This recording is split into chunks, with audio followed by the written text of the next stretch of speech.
आउज़ुबिल्लाहि मिनश्शैतानिर्रजीम बिस्मिल्लाहिर्रहमानिर्रहीम। अस्सलाम वालेकुम मेरे मोहतरम बुज़ुर्गों, दोस्तों। ये दोनों मेरे भाइयों विज्ञान पुजारी हैं। विज्ञान के बहुत बड़े भक्त हैं। तो इनकी वीडियो में कोई हमारा मुसलमान भाई बात कर रहा था कि मुझे मरने के बाद जहन्नम से बहुत डर लगता है, अल्लाह उसका ईमान पे ख़ात्मा फ़रमाए। और बेशक जहन्नम है ही ऐसा कि अल्लाह फ़रमाता है कि उसके अज़ाब से कोई भी बेखौफ नहीं रह सकता। तो इंशाल्लाह मेरी तो पहले नास्तिकों से इस टॉपिक पे बात हुई, उन्होंने मुझसे सवालात किए कि मरने के बाद कुछ नहीं है, ऐसा वैसा। इंशाल्लाह मैं आज आप लोगों को वो जवाबात दिखाऊंगा। उससे पहले आप लोग वीडियो देखें, इंशाल्लाह आप लोगों का ईमान बहुत ताज़ा होगा। तो देखिए किस तरह ये दोनों शैतान के पैरोकार लोगों का ईमान छीन रहे हैं। इसमें तो कोई भी शक नहीं, क्योंकि कुरान खुद कहता है कि ये लोग खुदा के रास्ते से रोक रहे हैं, कि जो लोग अल्लाह के रास्ते से लोगों को रोकते हैं उनके लिए दर्दनाक अजाब है। तो चलिए वीडियो प्ले करते हैं।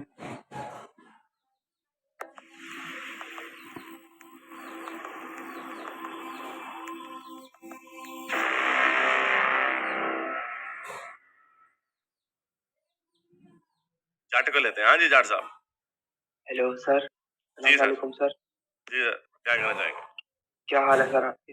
बिल्कुल ठीक सर, क्या कहना चाहेंगे? सर मैं ये कह रहा था कि मैं ऑन दी एज हूँ सर। वो क्या सर, पर एक जी मानने को नहीं होता कि जन्नत जहन्नम नहीं है।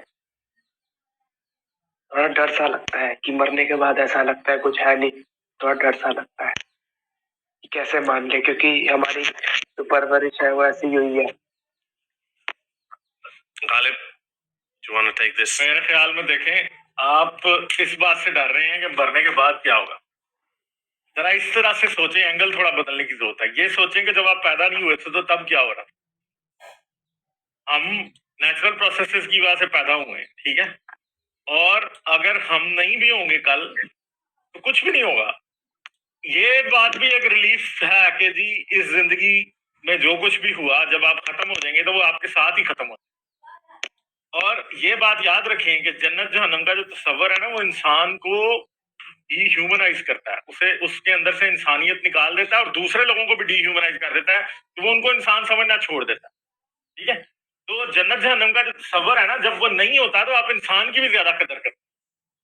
और अगर आपको ये लगता है कि मर जाएंगे तो बस खत्म हो जाएंगे, तो भाई जब हमारे पास इस बात का कोई एविडेंस नहीं है, कोई हमारे पास कोई लॉजिकल रीजन नहीं है कि हम ये बिलीव करें कि हम जो हैं वो मरने के बाद जिंदा रहेंगे, तो हम उस बात को क्यों माने। ठीक है, सच जो होता है ना वो कड़वा होता है। डर आपको लगेगा कि हाँ जी हम मरने के बाद खत्म हो, मरने के बाद खत्म हो जाएंगे, तो यार बस हो जाएंगे खत्म, अब क्या करें। ठीक है, आप और मैं कुछ कर तो सकते नहीं है इस बारे में।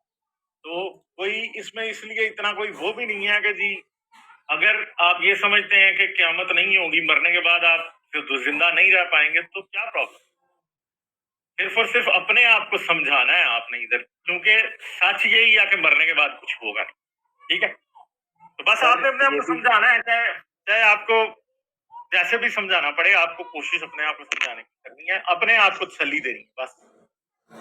तो मेरे भाइयों, ये मरने के ताल्लुक से, जहन्नम के ताल्लुक से अल्लाह ताला ने कुरान करीम में फ़रमाया है, जिस दिन हम पापियों को जहन्नम के सामने खड़ा करेंगे और उस दिन उनसे कहेंगे कि यही वो नर्क है, यही वो जहन्नम है जिसकी तुमको खबर दी जाती थी और जिसे तुम झूठ समझते थे। क्या दी जाती थी? कि तुमको यही वो जहन्नम है जिसकी तुम लोगों को खबर दी जाती थी, जिसे तुम झूठ समझते थे। अब खबर दी जाती से ताल्लुक मेरे भाइयों यहाँ पर क्या है? मेरे भाइयों, हर धर्म में स्वर्ग नरक का जिक्र किया गया है और लोगों को इस बात से डराया गया है। हिंदू धर्म को ले लो या ईसाई या कोई भी और या इस्लाम, तो मेरे भाइयों हर दौर में अल्लाह ताला ने बेशक हमें खबर दी है कि जिस दिन हम पापियों को खड़ा करेंगे नरक के सामने और उनसे कहेंगे यही वो नरक है जिसकी तुमको खबर दी जाती थी, जिसे तुम झुटलाया करते थे। तो मेरे भाइयों, मरने के ताल्लुक से कुरान में अल्लाह ताला ने बहुत बेहतरीन बेहतरीन जवाब दिया है। इनके तो ये तर्क कुछ भी नहीं है। मैं आप लोगों को दिखाता हूँ कि किस किस तरह के तर्क लोगों ने किए और किस किस तरह से कुरान ने उन लोगों को जवाब दिया। तो मेरे भाइयों, मरने के ताल्लुक से हम पहला सवाल लेते हैं। अल्लाह आप लोगों के ईमान में इजाफ़ा फरमाए और तमाम मुसलमानों का ईमान पे ख़ात्मा फरमाए। देखिए कुरान क्या खूब खूब जवाब देता है। ये प्रकाश भाई करके कोई था, कहने लगा बॉडी तो मिट्टी में मिल जाती है, हड्डी तक गल जाती है, फिर अल्लाह के शरीर को जीवित करेगा। सोचने वाली बात है। तो देखिए कुरान ने इसको क्या खूब जवाब दिया था। सूरह यासीन की आयत का तर्जुमा है। क्या इंसान ने नहीं देखा कि हमने उसको एक बूंद से पैदा किया, फिर वह स्पष्ट झगड़ालू बन गया और हमारे बारे में मिसालें बयान करने लगा और अपनी पैदाइश को भूल गया। कहने लगा जब हड्डी सड़ गल जाएगी तो इनको कौन जीवित करेगा, जब वे चूर चूर हो गई। तो मेरे भाई उन्होंने भी कहा कहा था बॉडी तो मिट्टी में मिल जाती है, हड्डी तक गल जाती है, फिर अल्लाह किस शरीर को जीवित करेगा। सोचने वाली बात है। और हमारे बारे में मिसालें बयान करने लगा और अपनी पैदाइश को भूल गया। कहने लगा जब हड्डी सड़ गल जाएगी तो इनको कौन जीवित करेगा, जब वे चूर चूर हो गई। कहो इनको वो जीवित करेगा जिसने इनको पहली बार पैदा किया है और वे हर प्रकार से पैदा करना जानता है। वही है जिसने तुम्हारे लिए हरे भरे पेड़ से आग पैदा की, जिसकी टहनियों को रगड़कर आग जलाते हो। क्या जिसने आकाश और पृथ्वी को पैदा किया, क्या वे इस पर कुदरत नहीं रखता कि इनको फिर वैसे ही पैदा कर दे। हाँ, वे समर्थ रखता है। मेरे भाइयों, बेशक अल्लाह ताकत रखता है, कुदरत रखता है कि जिस तरह हमें पहली बार पैदा किया है कि दोबारा पैदा कर दे। बेशक अल्लाह हमें दोबारा पैदा करेगा। क्या जिसने आकाश और पृथ्वी को पैदा किया, वे इस पर कुदरत नहीं रखता कि इनको फिर वैसे ही पैदा कर दें। हाँ, वे समर्थ रखता है और वही है वास्तविक पैदा करने वाला, जानने वाला। उसका मामला तो बस ये है कि जब वे किसी चीज़ का इरादा करता है तो कहता है कि हो जा, तो वे हो जाती है। अत पवित्र है वे हस्ती जिसके हाथ में हर चीज़ का अधिकार है और उसी की ओर तुम लौट कर जाओगे। देखा मेरे भाइयों, कुरान क्या खूब जवाब देता है। इंशाल्लाह दूसरा भी दिखाता हूँ मरने के ताल्लुक से। ऐसे लोगों के बहुत भारी भारी सवाल है जो कुरान इंशाल्लाह जवाब देगा। आप लोगों को मैं ऐसे दिखाता हूँ। मैंने कुरान तो इसलिए नहीं खोला क्योंकि मेरी पहले इन लोगों से बहस हो चुकी है और बहुत बड़े बड़े सवालात, इतने गहराई गहराई के सवालात के पूछो मत। और अल्लाह क्या कुरान करीम क्या खूब खूब जवाब देता है उन लोगों का था। देखिए इसने भी क्या भयानक सवाल पूछा था कि मुझे कहने लगा आप गलत हो, मरने के बाद तुम अल्लाह के पास जा ही नहीं सकते। क़यामत का इंतज़ार करो 10-20 हज़ार साल या लाखों साल का, तुम्हारी सड़ी गली हड्डी शायद अल्लाह खोज ले। तो देखिए कुरान ने क्या जवाब दिया था, क्या कहा था इन्होंने, आप गलत हो, मरने के बाद तुम अल्लाह के पास जा ही नहीं सकते। क़यामत का इंतज़ार करो 10-20 हज़ार साल या लाखों साल का। तो देखिए अल्लाह क्या खूब जवाब देता है। एक तलब करने वाले ने अजाब तलब किया जो नाजिल होकर रहेगा, यानी काफिरों पर, और कोई उसको टाल ना सकेगा। और उस दिन नाजिल होगा जिसका अंदाज़ा 50,000 साल का होगा। तो तुम काफिरों की बात को हौसले के साथ बर्दाश्त करते रहो। वे उन लोगों की निगाहों में दूर है और हमारी नज़र में करीब। ये विज्ञान पुजारी मेरे भाइयों कहते हैं ना, अभी इतने मिलियन पृथ्वी और चलेगी, इतने मिलियन पृथ्वी सूरज और चलेगा। हालांकि न्यूटन जो नामा जाने साइंटिस्ट थे, उन्होंने कहा था कि 2060 में पृथ्वी ख़त्म हो जाएगी। बोले अगर मेरी भविष्यवाणी सही नहीं हुई तो 2060 से ही ना पृथ्वी का अंत शुरू हो जाएगा।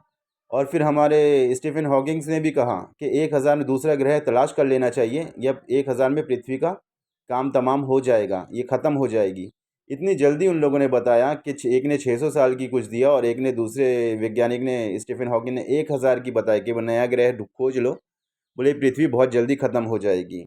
और ये भाई 10-20 हज़ार साल बहुत लंबे की सोच रख रहे हैं। मगर तो खैर देखिए अल्लाह क्या खूब जवाब दे रहा है। एक तलब करने वाले ने अजाब तलब किया जो नाजिल होकर रहेगा, यानी काफिरों पर, और उसको टाल ना सकेगा। और उस दिन नाजिल होगा जिसका अंदाज़ा 50,000 साल का होगा।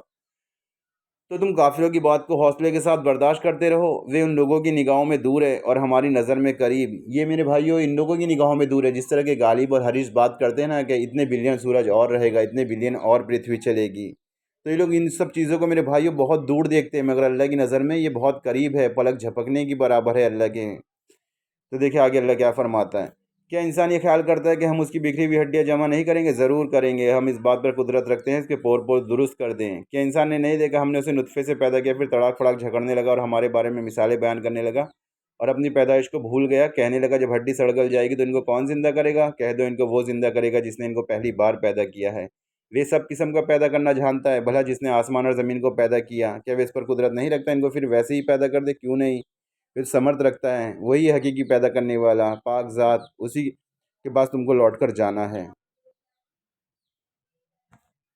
एक ये बंदा था मेरे भाइयों, इसको देखिए, इसका भी क्या भारी सवाल था। मैंने नहर पर मछली खाई, फिर समुद्र में मछली ने मुझे खा लिया। अब मैं कहाँ से वापस आऊँगा? मैं क्यों वापस आऊँगा? मछली क्यों नहीं जो मैंने खाई थी। देखिए मेरे भाइयों, इसने कितनी गहराई में जाके ये सवाल किया कि मैंने नहर पर मछली खाई, फिर समुद्र में मछली ने मुझे खा लिया। अब मैं कहाँ से वापस आऊँगा और मैं क्यों वापस आऊँगा? मछली क्यों नहीं जो मैंने खाई थी। तो देखिए अल्लाह क्या फरमाता है, मैं पहले तुमको भी तो पैदा कर चुका हूँ और तुम कोई चीज़ न थे। क्या? और तुम कोई चीज़ ना थे, कुछ भी नहीं थे, तुम्हारा वजूद ही नहीं है जब मैंने तुमको पैदा कर दिया। तो अब कौन सी बड़ी बात है? अगर कोई अमल मान लो राई के दाने के बराबर भी छोटा और हो भी किसी पत्थर के अंदर या आसमानों में छुपा हुआ या ज़मीन में, खुदा उसको क़यामत के दिन ला मौजूद करेगा। कुछ शक नहीं कि खुदा लतीफ़ और ख़बरदार है। और जो लोग काफिर हैं उनका ईमान है कि वे दोबारा हरगिज़ ना उठाए जाएंगे। जैसे हमारे हरीश का और क्या बोलते गालिब कमाल का ईमान है, नास्तिकों का ईमान है, तो वही अल्लाह फरमा रहा है। जो लोग काफिर हैं उनका ईमान है कि वे दोबारा हरगिज़ नहीं उठाए जाएंगे। कह दो हाँ मेरे परवरदिगार की कसम तुम ज़रूर उठाए जाओगे। फिर जो जो काम करते रहे हो वे तुम्हें बताए जाएंगे। और ये बात खुदा को आसान है, तो खुदा पर, उसके रसूल पर और नूर कुरान पर जो हमने नाजिल फरमाया ईमान लाओ, और खुदा तुम्हारे अमालों से खबरदार है। जिस दिन वे तुमको इकट्ठा होने यानी क़यामत के दिन इकट्ठा करेगा, वे नुकसान उठाने का दिन है। और जो शख्स खुदा पर ईमान लाए और नेक अमल करे, उससे उसकी बुराइयां दूर कर देगा और जन्नत के बागों में जिनके नीचे नहरें बह रही हैं दाखिल करेगा, हमेशा उसमें रहेंगे। ये बड़ी कामयाबी है। और जिन्होंने कुफ्र किया और हमारी आयतों को झुटलाया, यही दोज़ख वाले हैं कि हमेशा उसमें रहेंगे, और वे बुरी जगह है। अल्लाह हिफाजत फरमाए जहन्नम के अजाब से। दोस्त में क्या कुरान क्या खूब जवाब देता है इन नास्तिकों का, इनकार करने वालों का। देखिए क्या अल्लाह फरमाता है। अब्बास अंसारी, जब मर गए तो मर गए, दोबारा नहीं जीवित होना है, दोबारा जीवित नहीं होना है, बस एक ही बार मर गए। देखो तो अल्लाह क्या फरमाता है। लोगों, अगर तुमके मरने के बाद दोबारा जी उठने में शक हो, तो हमने तुमको पहली बार भी तो पैदा किया था, यानी शुरू में मिट्टी से, फिर नुत्फ़ा बनाकर, फिर उससे खून का लोथड़ा बनाकर, फिर बोटी बनाकर, जिसकी बनावट पूरी भी होती है और अधूरी भी, ताकि तुम पर अपना पैदा करने वाला होना जाहिर कर दें। और हम जिसको चाहते हैं एक मुकर्रर समय तक पेट में ठहराए रखते हैं, फिर तुमको बच्चा बनाकर निकालते हैं, फिर तुम जवानी को पहुँचते हो, और कुछ पहले मर जाते हैं, और कुछ बूढ़े खुसट हो जाते हो, और बुढ़ापे की ख़राब उम्र को पहुँच जाते हो, और बहुत कुछ जानने के बाद बेइल्म हो जाते हो। और ऐ देखने वाले, तू देखता है कि एक समय ज़मीन सूखी पड़ी होती है, फिर जब हम उस पर पानी बरसाते हैं तो वह हरी भरी हो जाती है, उभरने लगती है, और तरह तरह की रौनकदार चीज़ें उगती हैं। इन कुदरतों से ज़ाहिर है कि खुदा ही सब तरह का ताकत रखने वाला है। और ये कि वे मुर्दों को ज़िंदा कर देता है, और ये कि वे हर चीज़ पर कुदरत रखता है, और ये कि क़यामत आने वाली है, इसमें कुछ शक नहीं। और ये कि खुदा मुर्दों को ज़िंदा कर देगा। और लोगों में कोई ऐसा भी है जो खुदा की शान में बिना ज्ञान और बिना और हिदायत के और बिना रोशन किताब के झगड़ा करता है और घमंड से गर्दन मोड़ लेता है, ताकि लोगों को खुदा के रास्ते से गुमराह कर दें। उसके लिए दुनिया में ज़िल्लत है, और क़यामत के दिन हम उसको जल्दी आग का मज़ा चखाएंगे। सूरह हज। कौन दुनिया में कोई ऐसा भी है मेरे भाइयों, गर्दन मोड़ लेता है ताकि लोगों को खुदा के रास्ते से गुमराह कर दें। उसके लिए दुनिया में भी ज़िल्लत है, और क़यामत के दिन हम उसे जल्दी आग का अज़ाब का मज़ा चखाएंगे। जैसे ये हरीस सुल्तान और गालिब और बहुत से लोग भी ऐसे हैं जो लोगों को गुमराह कर रहे हैं। ताल्लुक़ से ये बंदे का भी एक सवाल था, बेमतलब का डर, ईश्वर भला डरावा क्यों करने लगा? हमको बस ये पता है 5 तत्वों से बना शरीर फिर 5 तत्वों में बिखर जाएगा, और हम फिर दोबारा कभी ना बनेंगे। बाकी स्वर्ग नर गप है। वो क्या कि हम दोबारा फिर कभी नहीं बनेंगे। तो देखिए अल्लाह क्या खूब फरमाता है, हमने तुम लोगों को पहली बार भी तो पैदा किया है, फिर तुम लोग दोबारा उठने को सच क्यों नहीं मानते? भला देखो तो, जिस नुस्खे को तुम औरतों के रहम में डालते हो, क्या तुम उससे आदमी बनाते हो या हम बनाते हैं? हमने तुम लोगों में मरना ठहरा दिया है। अगर हम चाहें तो तुम्हारे जैसे और लोग बदल डालें, और तुम लोगों को ऐसे जहाँ में, ये थोड़ा मेरे से मिस्टेक हो गई थी, ऐसे जहाँ में पैदा कर दें जिसे तुम नहीं जानते। और तुमने पहली पैदाइश तो जान ही ली है, फिर तुम गौर क्यों नहीं करते? मेरे भाइयों देखिए अल्लाह ताला क्या खूब खोल खोल कर साफ साफ आयतें नाजिल फरमा रहा है कि तुमने पहली पैदाइश तो जान ली है, फिर तुम लोग गौर क्यों नहीं करते? ये भी मेरे भाइयों बहुत बड़ा विज्ञान पुजारी था। ये भी बहुत है ना, मटेरियल मटेरियल करता था।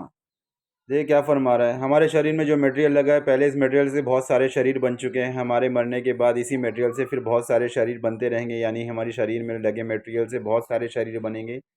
तो जब हमारे शरीर के मटेरियल से लाखों शरीर बने हैं, तो जब सबको एक साथ ज़िंदा किया जाएगा, तो हमारा शरीर वाला मटेरियल कहाँ से आएगा? तो मेरे भाइयों, मैंने इसको मैंने बहुत ज़्यादा मटेरियल मटेरियल कर रहा है, तो मैंने देखो अल्लाह ताला इसमें क्या खूब बयान फरमाता है। ए रसूल, तुम कह दो तुम मरने के बाद पत्थर बन जाओ या लोहा, मतलब कोई भी मटेरियल बन जाओ, कोई भी सॉलिड मेटल बन जाओ, पत्थर बन जाओ, लोहा बन जाओ, या कोई और चीज़ जो तुम्हारे ख्याल में बड़ी सख्त हो और उसका ज़िंदा होना दुश्वार हो, वे भी ज़रूर ज़िंदा होगा। तो ये लोग अनकरीब ही तुमसे पूछेंगे, भला हम दोबारा कौन ज़िंदा करेगा? तुम कह दो कि वही खुदा जिसने तुमको पहली मर्तबा पैदा किया, जब तुम कुछ न थे। इस पर ये लोग तुम्हारे सामने सर मटकाएंगे और कहेंगे, अच्छा अगर होगा तो आखिर कब? तुम कह दो, बहुत जल्द अनकरीब ही होगा। क्या? बहुत जल्द अनकरीब ही होगा। तो मेरे भाइयों ये भी गालिब कमाल की तरह सवाल कर रहा था